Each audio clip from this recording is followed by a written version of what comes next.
I made it. I'm here. Hello, everyone. Wow, this works.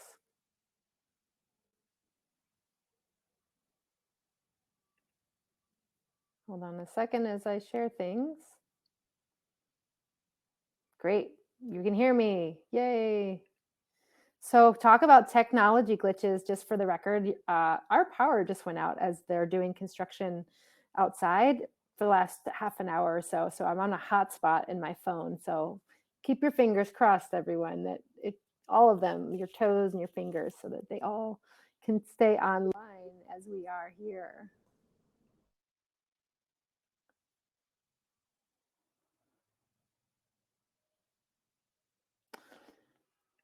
And Wendy, I see you there. I think you're coming on as the moderator.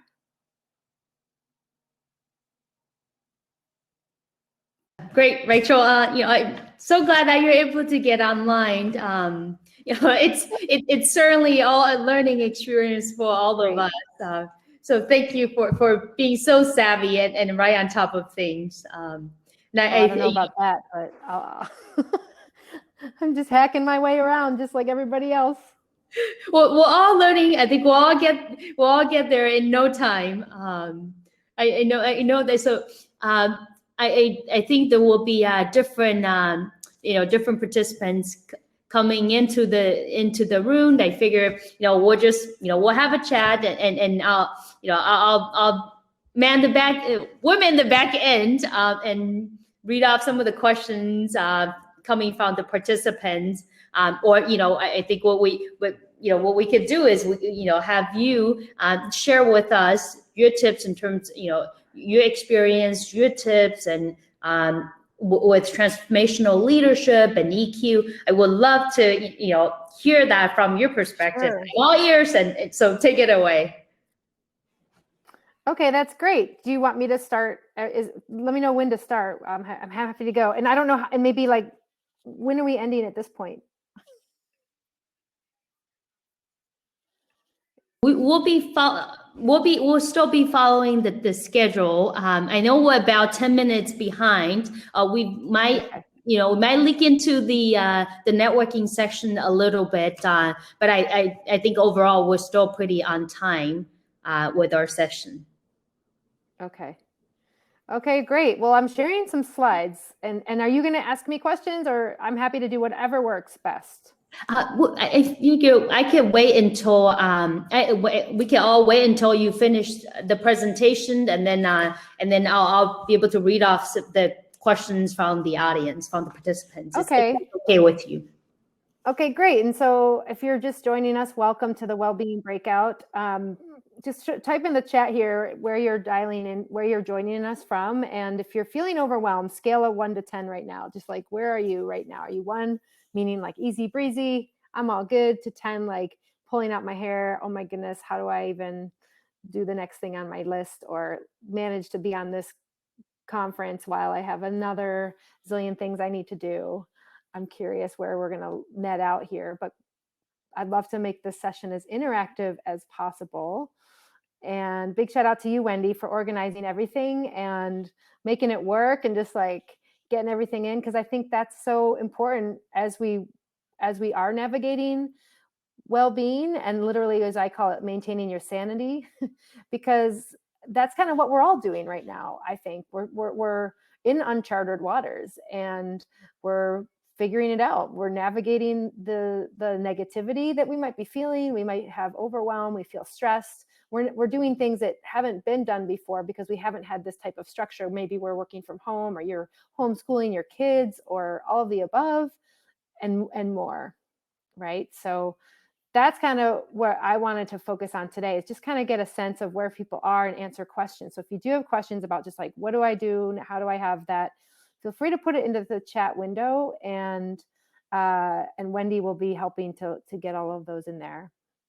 And hi, Sophia. It's great to see you here. Thanks for coming. So yeah, you've mentioned, and if you want to make the slides bigger, double click on the panel where the slides are, and that should work. So if you don't, it'll expand it, and if you this is for any breakout, if you click twice, you'll minimize it. Yeah, so that's what is happening. I've got a couple slides here, but I don't want it to be all about the slides. So yeah, definitely like put in your information here and in the chat. Um, so I think this monkey guy kind of sums it all up. Wouldn't you agree? Uh, where we all kind of feel like this, I feel like, and so I'm going to just share a little bit about my story, and maybe there's some tips that you can walk away with, even if you just take one thing out of today, you can feel a little different than you walked in here, or maybe bring one more tool for you to go out in the world. I'm going to do a really brief intro here. So I work at Google. I'm full-time in San Francisco, and I would classify myself, like probably many of us, as an achiever. Like, who here loves to get stuff done, make results happen, like a mover and a shaker? I feel like every single person here could say yes. And what happens, the dark side of that is potentially there's a lot of room for burnout if we aren't aware of how to take care of ourselves, or we don't know what we can do to manage that. And that was me. And I burned out of Google. It was 10 years ago now, but I came back and I learned so much about how I could be avoiding burnout. I strongly feel like these are all skills we can learn in emotional and social learning, that I wrote a book about it, and it's called Pause. And I actually have a private practice now where I coach women and individuals who are feeling overwhelmed so that they can learn the life-changing tools of feeling calm, de-stressed, their adrenals are functioning. It's so important now. And now that we're in the COVID times and social revolution, it is now more important than ever, because we need to change the structure, you know? So who here, feels like this is us in 2021 without the hands, because we can't see anybody. They're more like virtual hands. So a question for you, and this is where we can get into the chat. What's your biggest challenge when it comes to maintaining your sanity? What's your biggest challenge right now? And by sanity, all I mean is, keeping your expletive together, keeping the wheels on the bus, and keeping the movement going forward and feeling good as you do it. I'm curious. I'll give you a moment to enter into the chat there. What is your biggest challenge when it comes to maintaining your sanity, to staying out of overwhelm? For me, I know it was feeling like I was always orienting towards what others were wanting from me. So at work, I was getting feedback to have more executive presence, and to communicate up and down and across the organization more effectively, and to conduct and execute on these plans for this new technology team I was on. And I didn't know how and what to start. I knew I was just trying my best, but nothing was seeming to work. So that was my biggest challenge, was like listening to all these people and figuring out what to do next. Yeah. And Wendy, I see you like, yeah, uncertainty for what to do next in COVID. And I think we're all feeling that. So let's just take a breath into that for a second. Like, yeah. And even with COVID, it's like we've got these forces in tension, I call it, where think of it like there's two poles. Okay. Two poles. Like you've got one that's like you're like, no, you're like off the charts wanting to do well, and you're doing that, you're thriving, you're doing, and your being is like really good. Okay. And then this other pole is like, I got to do my job, I got to get my stuff done, I have a million things I need to finish. So that's really important too. So there's this productivity side, and then there's this other side that's like, let me just chill, I need to like replenish. Okay. So these are always at work. These two poles are constantly working together, and our job, each and every one of us, is to figure out what is that, where we can hold those poles and so that there will be tension, because that's how it works, right? There's not like, unless you're just truly out on vacation for a week, which is great, but we always have these two poles at bay, and it's our job to integrate ourselves, meaning like, how do I show up knowing that there's these demands on me, working for potentially like really high demand jobs, or maybe we're even looking for a job right now, but we've just got these expectations on ourselves, which are great, and they're going to help us in the long run, but also know that like you need to recover, you need to put yourself first to feel relaxed and refreshed, so that you can go back out there and do what you need to do. And so we're constantly holding those two poles. And I say that because well-being is such a I think, a buzzword right now, and it means something different for all of us, right? And so the idea is when we can hold those poles and we find the balance that works for us as individuals, then we're onto something. And that takes experimenting and figuring out what can work. And I want to say a word on burnout. And here you might recognize our endearing, lovable Kermit the Frog, courtesy of Jim Henson. So I love this photo because, here's our beloved frog amphibian, and he's like all bandaged up and on a first aid kit. He's not doing so well. And I think this literally is like many of us when we are feeling on the brink of burnout. And why does this happen? Like, how do we get to this space? And even if you're not in this state right now, like maybe you're not all bandaged up and you're like holding your head going like, oh no, maybe you're like limping a little bit metaphorically, right? Maybe you're just like, when is this going to end? Or it's going to get better once COVID's done, right? Like how many of us are saying that? And so here's the thing about burnout that I want all of us to understand. The idea is that when we are, well, actually the analogy I want to use first is think of a blood bank. Imagine you're going to a blood donor. You're the blood donor. You're going to a blood bank for the month of March. Every day you go and you show up and you give and donate blood. Bless your heart. What do you think happens after a couple days or a week goes by and so on? Do you think we feel great? We're all 100% back to feeling great and like jump back out of that chair and go into what we need to do? Nope, not at all. And that's because we're getting our blood sucked out of our veins in this case, in this example, and we're not allowing the time in between to be replenished. We're not allowing ourselves to get nourished, as I'll call it, or get the transfusions back to us so that we can go back in and be like, yep, I got it. All my blood's back. I'm ready to donate again. And so that's what's going on with burnout, where we're think of it like we're always going to a blood bank, whatever that is for you. Maybe it's your to-do list. Maybe it's taking care of your family. Maybe it's getting your job done and all of the above, having feeling healthy about your body and all of that stuff. Like there's like many areas of life that we could be thinking about. But if we're out of whack, meaning if I'm forgetting to go back and get replenished, I will literally bleed myself dry. I'm going to have health issues potentially. Burnout is the number one cause of health issues right now in the US. It's 165 to 190 billion US dollars a year spent on diseases mostly attributed to things like burnout, like type 2 diabetes, there's heart disease, high cholesterol, and even premature death before 45. So this isn't just like a light subject. And I don't say that to scare anyone. I talk about this in my TEDx talk, where we don't have to see burnout as inevitable, but we need to literally pause or intentionally shift our behavior. We heard a lot about intention already, right? I call a pause any intentional shift in behavior. So it doesn't mean I need a timeout. I'm all for productivity, but if I'm not resting and just allowing myself to recalibrate a little bit, then how can I go back and do what I need to do, because I'm not there yet.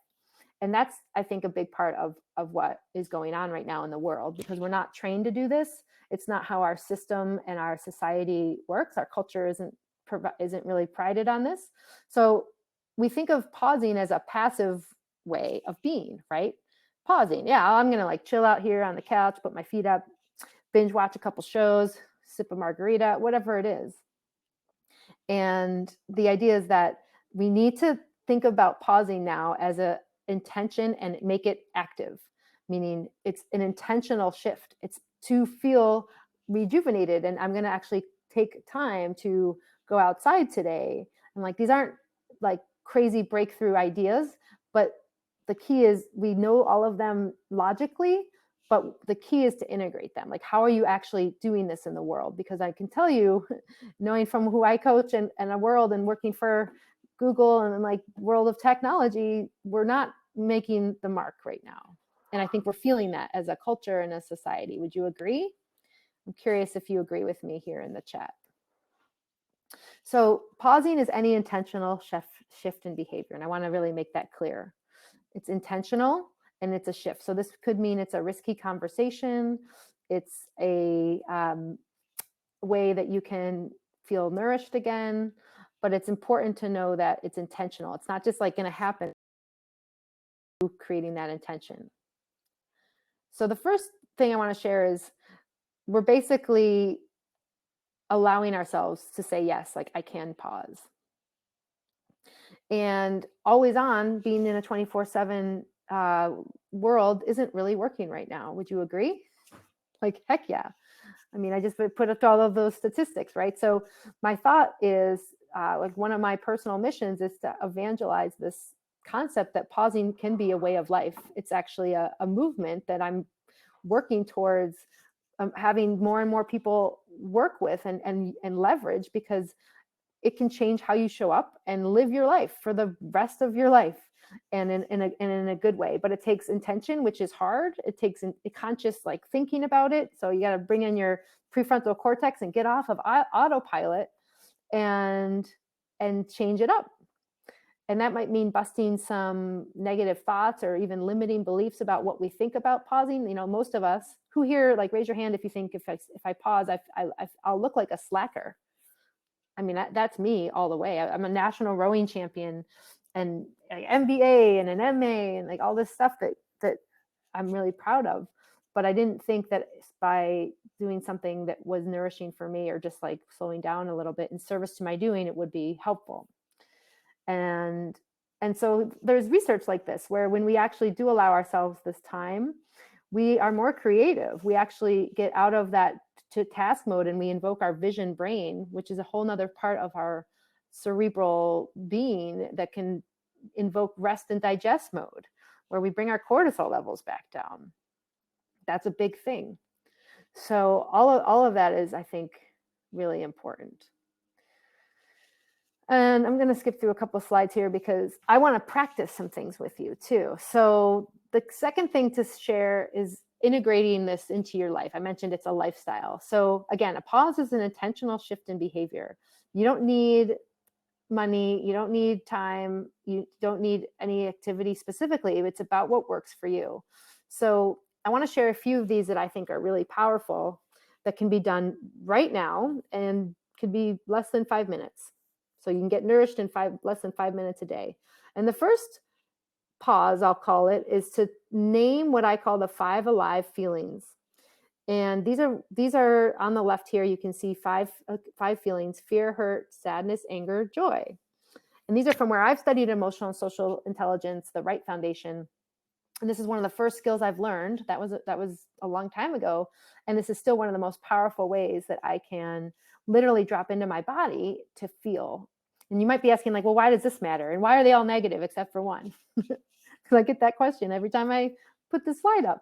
Well, a couple things there. So don't worry about if they're positive or negative. Think of them like data. We're designed to feel.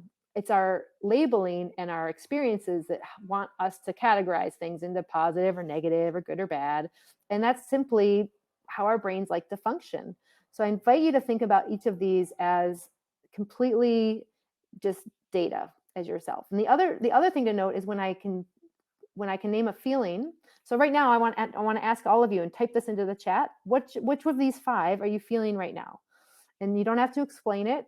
You don't have to like think about any other feelings. You could process of elimination this, but go ahead and just type it in. One of these words is, what are you feeling? And there might be more than one. And if you're not sure, try process of elimination. Right. So for me, I'm presenting. I don't have power. I don't know, and I can't see any of you. So there's some fear there. I definitely feel some fear. I'm also feeling joy because I'm passionate about what I share, and I'm also sad that I can't see you. And to me, that's a really powerful way to connect, especially virtually. So those are the 3 I would name right now. Yeah, fear and joy, Wendy. Love it. So this allows us to drop into our body. And a really key component of emotional intelligence, I think, is practical application. And if we're in our heads and we're thinking about our to-do list and we're feeling like we're spinning out, it's usually because we're not present. And that's what happened to me when I burned out. I wasn't present. I was always thinking about what's next. Like, okay, what's the next thing on my to-do list? How are the 5 things that I got to get done today? Or I was stuck in the past thinking like, oh, why did I say that in the meeting? You know, like, man, what was I thinking? Like, and why did I not get that right again? Like, I kind of kicked myself around a lot in a more of a negative sense. Critic mind kind of kicked in. So if I had only known that I could just drop in and say, what am I feeling right now? And use these 5, because then you don't have to, it simplifies the process tremendously. I think I would have not had to take a 6-month leave or a 3-month leave of absence. It felt like 6 months, but I took a 3-month leave of unpaid leave. So thanks for playing with that one. I think this one, if there's anything you take away from this talk, this is the tip I would share, just to write down these 5 feelings, keep them handy, and know that you can use this anytime. If you're feeling like you're thinking and ruminating on something, just ask yourself, what is the primary emotion I'm feeling right now? It also brings our prefrontal, it brings our neocortex online, our prefrontal cortex, our thinking brain, which helps us get out of trigger moments too. That's Dan Siegel's work. And very important, because we just get stuck in those spin cycles unless we bring our thinking brain online. It helps make things less intense. And there's research on that. It's like a very proven fact at this point. All right, so that's it. Now you know everything, you can walk away. Well, actually, I hope you do stay at the end, because I do have a special gift for you. And then the belly breath pause, let's all do this one together. If you want to just close your eyes. You might be feeling a lot of resistance right now to this, especially Wendy. I know you're juggling a million zillion things. You can just take a deep breath with me. Inhale through your nose. Hold that if you can. Breathe in a little more. And exhale. Open your eyes if they were closed. Who here feels different? I love that one. Yeah.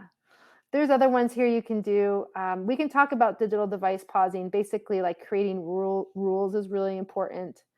And then expressing gratitude. I know there's a whole breakout here, I think, on a gratitude well-being segment. And there's research that shows when we're able to express gratitude, we actually do feel more joy. We're building up the muscle to feel one of those 5 primary emotions, and the one that usually we like to feel, like joy. If you practice up to, let's say, 3 minutes of gratitude a day. So this is like thanking people when you order your coffee or pick it up now in a takeout. You thank your partner, you thank yourself. Like that actually increases your neuroplasticity. That's your thinking, your whole neural network. Over 14 days, you can change that, which is, I think, amazing. I'm not going to go into all the details here, but there's benefits that help with when we're expressing gratitude. Things like improving relationships, physical health, psychological health. It enhances empathy as well. And that's a huge part of relating right now, especially if we're online. Like, how do we relate to people? It's a lot harder. Would you agree? Like, I don't know what this person's doing. They're at their home all the time. I never see them anymore. We get better sleep, we improve our self-esteem, and it increases our mental strength. So all of those are really key.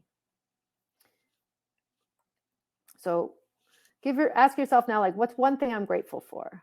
And type it into the chat. What's one thing I'm grateful for? For me, I'm grateful that I found out how to use my hotspot today, because otherwise, I'm not sure I would have been able to figure this out. I was going to do my phone, but we would have figured it out.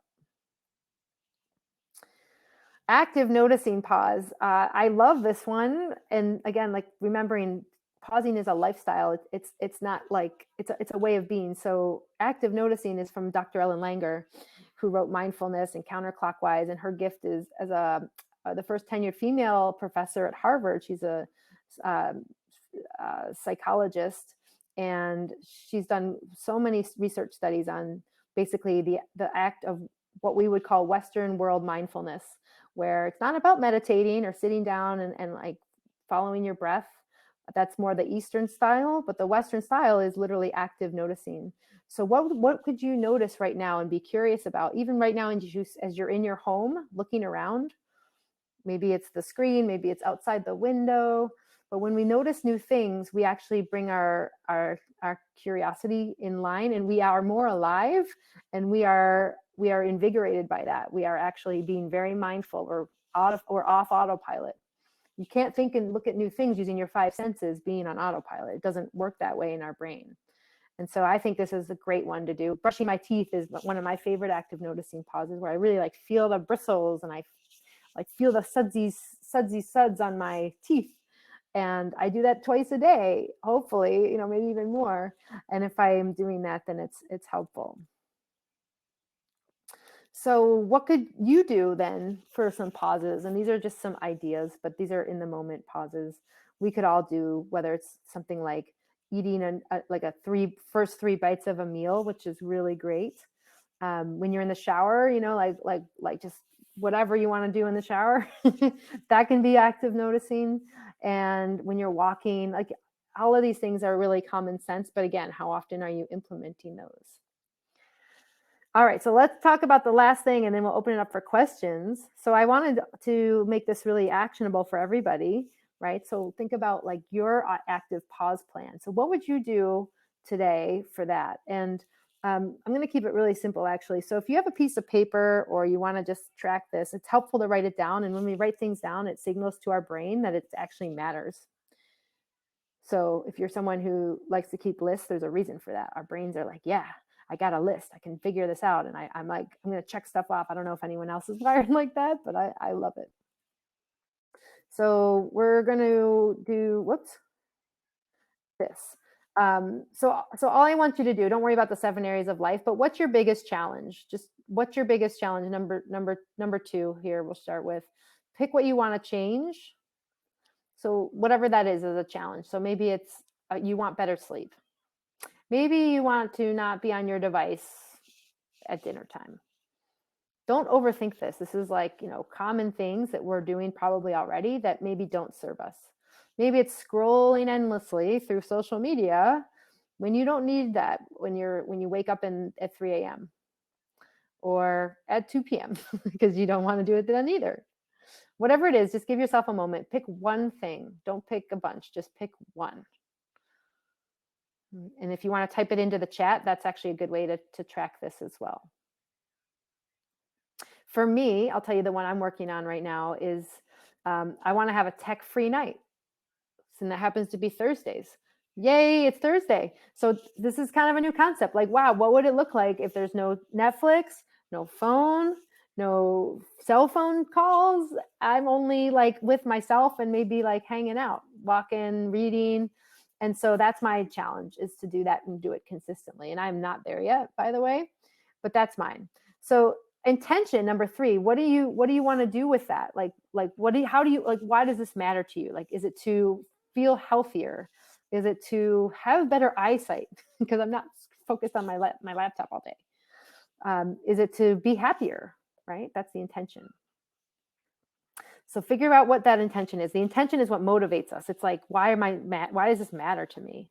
And if we lose sight of that, then we tend to not do things. So intention's huge. Remember, pausing is intentional shift in behavior. All right. So number 4, how much time will you dedicate towards this? So that's a pause, right? Anything is a pause. So how much time would you dedicate to that? And you can do that. For me, it's Thursday nights. So it starts like my sense is sundown till sunrise. And I see, Sophia, your comment, Tech Shabbat is actually a big inspiration for me. I know Tiffany Schlein, she's actually one of my stories in Pause, the book, who is the founder of Tech Shabbats, and she wrote 24/7 or 24/6 is her book. And I've got a podcast with her. So it's awesome stuff. I love that. You know her too. Yeah. So then the last part is you don't have to have all the details filled out, right? We're doing broad brush strokes. So the key is now they've got an action plan. This is how you can go forward. And my challenge to each and every one of you, very achieving oriented, awesome women, is to implement this by bedtime tonight, which, means, what is the next step you're going to take by bedtime tonight that moves this plan forward? Well, for me, it'll be to do it because it's Thursday, but it might be to tell someone about it, to help hold accountability for yourself. And I love these different ones in the chat too. All right, so that's the plan, and I think my intention here is that you've maybe got some new ideas, and knowing that it's okay to pause is probably the biggest one. And we have to create it. It's up to each and every one of us to change the paradigm, to intentionally shift our behavior, because the old model is a little outdated. Would you agree? Yeah. Right. So I have one gift for all of you, because you showed up, you're here and you stayed, and I want to thank you for this. I'm offering a 30-minute coaching session for you. This is a $200 value for you, but there's only 5 spots available, and so they're going to be first come, first serve. It's in the month of March, so I invite you to go to tinyurl.com/pause now. tinyurl.com/pause now. That's the URL for booking. And I'll type this in. Hang on, tinyurl.com, pause now. My clever little handle there. And what we'll do is we'll spend that 30 minutes where we are going to work on one of your challenges. It can be what you wrote down here today, right? Like how to make a positive impact, right, Wendy? And then we strategize what to do, and I will share one tool with you and recommendations on what you could do in a personalized plan. And all of that can be done in 30 minutes. I've done hundreds of these, and I know that they work, and hopefully give you new inspiration and thoughts and some coaching.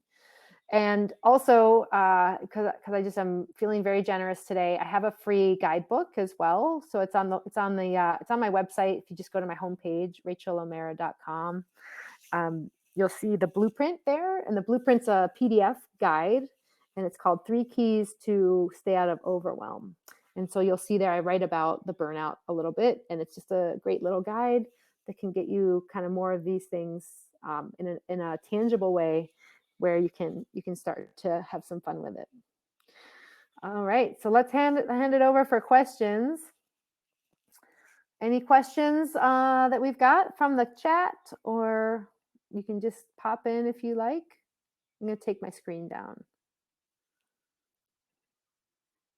Thank you so much, Rachel, for sharing. I'm taking notes as I'm going through this session, really to put ourselves first. And to your point, I think for women, we often tend to put others before ourselves. So it's certainly important to pause and shift and to avoid burnout. Now, you talked about, looking with focus on intention, figuring out the challenge, and doing things on a day-to-day basis as you walk through the example. Now, if some of us find ourselves being burned out, how do we get out of that rut? Do you have any? So yeah, like let's say you've walked the walk and you're like already at the end of that plank, like you're just completely fried. Yeah, that's like what do you do then? So the idea is like wherever you are is fine. It's about the awareness, and then you wanting to change things different, to make things different. A lot of times we don't really realize that we can change things. That was my case. Like I didn't know I could create some boundaries that would allow me to not take on all the projects that were coming my way, and like create the negative self-talk that I had. So if you're feeling burned out, if you're feeling like you're already on that, if you're a 10 out of 10, there is hope for you. It's about kind of unpacking and unwinding where you are at, so that you get into a space that can feel really good. And I talk a lot about this in the book Pause, where even you don't have to have a long amount of time. You can do this as a mindset, but it takes conscious intention and support, because no one can do it alone. I mean, that's why we have coaches. That's why we have accountability buddies. And there's research when we aren't alone, we're like 70% more likely to reach our goals. And so if your goal is to not feel burned out anymore, it's like anywhere but here, please, then that would be my next step. So you can check out, book a coaching session with me, and like we'll go from there. And it's never too late. It's not like you're a bit like off to the edge and you're never coming back. That's the good news. It might take therapy. It might take like taking a leave of absence, but it depends on how extreme it is. And it might not. It might be like, allowing yourself every morning to create these new new rules of engagement for yourself that set you up for success, where you are allowing yourself a little more opportunity to not be so. A lot of times our critic mind comes into play when we're burned out. There's really no positive thoughts, and there's research on this. When we are feeling exhausted and drained, we actually cannot think out of the tunnel vision mode. Like, we are wired for focusing in, because we don't have the expended energy or the resources, literally, because we're so depleted, to think about anything like creatively or positively. When people smile at us, if we're looking down them at a hall and they're like 50 feet away, we might actually interpret that as a menacing look. That's how hard our brains are wired to focus in on not seeing the positive. So it takes work, but I'm convinced that people can do it no matter where they are. And I've seen it happen time and time again. It's just a matter of like saying, yes, I don't, and taking a stand for this isn't what I want anymore. Good question. I'm experiencing technical difficulty again. So, Rachel, you talked about asking for support and being very intentional about it for those who are going through that burned out or taking that pause. How do they, how should they, or do you have a couple examples of how they could reach out to ask for support in knowing that the support is around them, whether that be them, be it family or friends? That's so important, and thank you for the question. So yeah, how do you ask for support? And that requires, like, that's a risk, right? Because anytime we ask for something, we actually are either setting ourselves up for a yes, like a response in the positive, or there's a risk of rejection, right? So the idea is that knowing that it matters to you, and I think this is what I work a lot with my clients on, is like shifting our beliefs about ourselves to know that we are enough and that we matter, that it's worth asking. And even just saying like a scenario where maybe you're feeling exhausted, like what I did, I asked for in my case, it was a 3-month unpaid break. I didn't know what was wrong. All I knew is I just couldn't keep doing what I was doing. And that took courage. I was afraid of rejection, but I made my case. I did my homework, and I did that. And I think when you, like, let's say it's a family member, like you want to ask your partner or your children or anybody for support, or a mom or anyone.